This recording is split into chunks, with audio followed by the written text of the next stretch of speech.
Yes, I've heard of them. Yeah. Well, he's a funny guy. Only because he didn't come across funny. Yeah. But he'd do these motions, you know, reactions to what other people say. So he has this skit where a guy holds him up. He says, your money or your life. He was known for keeping his money, you know. And he has a thinking, pensive thought, you know, for about 5 minutes. And he's thinking. It was just funny. It's a tough question, yeah. There was a saying, I don't know who wrote it, it's probably Herb Aaron, but one can never have enough hugs and laughter. That's right, hugs and laughter. 2 things you gotta have. And I don't get either one. Liar. You had 2 women take you out for your birthday. Oh yeah, I gotta tell you a little story, that's right. Saturday was my birthday. 29? Well, it doesn't matter because most of the people out there can count that high. Oh, no, I didn't meant to say that. I'm sorry. But the truth is a lot of kids in school, you know, in China today, the kids 5 years old are learning trigonometry. Yeah. I hate to say how many kids that age, now I'm getting serious, but it's true. How many kids that age here can't count up to my age? It's a lot of counting, of course. It is, I yeah. can understand that. It takes a long time. Yeah. Like waitress brought me a key lime pie. It could last for 3 days. It was so big. And she had one little candle on it. I said, I want a candle, like, you know, for like everybody else gets for every year. Yes. She said, I'm sorry, we can't find a package that big. We got many candles. Plus, it's a fire hazard, probably. Right. Yeah, I hate to burn that place down. I had a nice place. So these 2 women are going to take me out for my birthday. Yeah. And so we get in there, the 3 of us, and the waitress says, are you waiting for someone else? I said, hell no, why should I spoil my evening? See, so he looks at me. So I said, didn't you ever hear of a double date?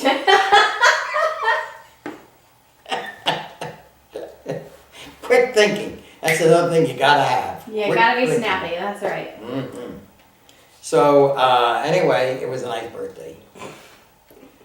And these 2 women still don't know that I went back in and danced with 3 youngsters. They were like 74.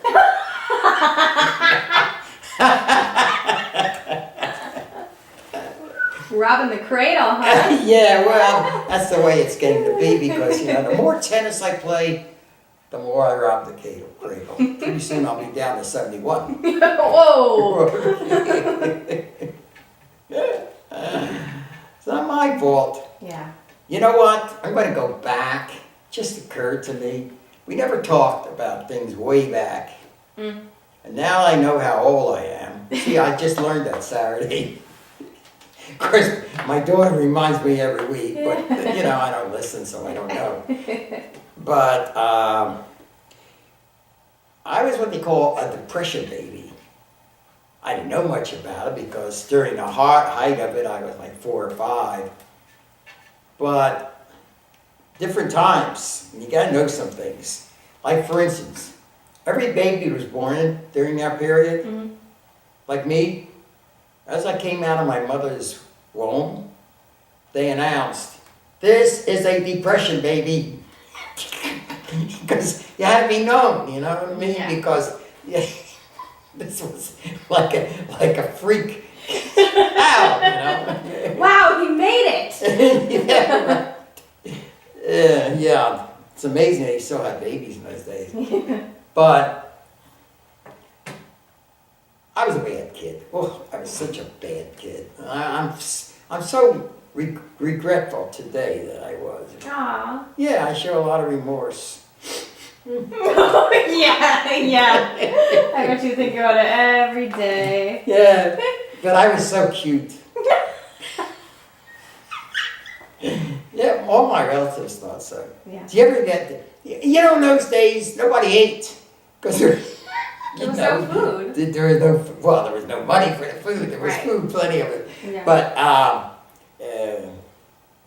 But my dad, he managed, he was helping everybody in the world, but he still managed somehow. And I don't know how many hours he worked, you know.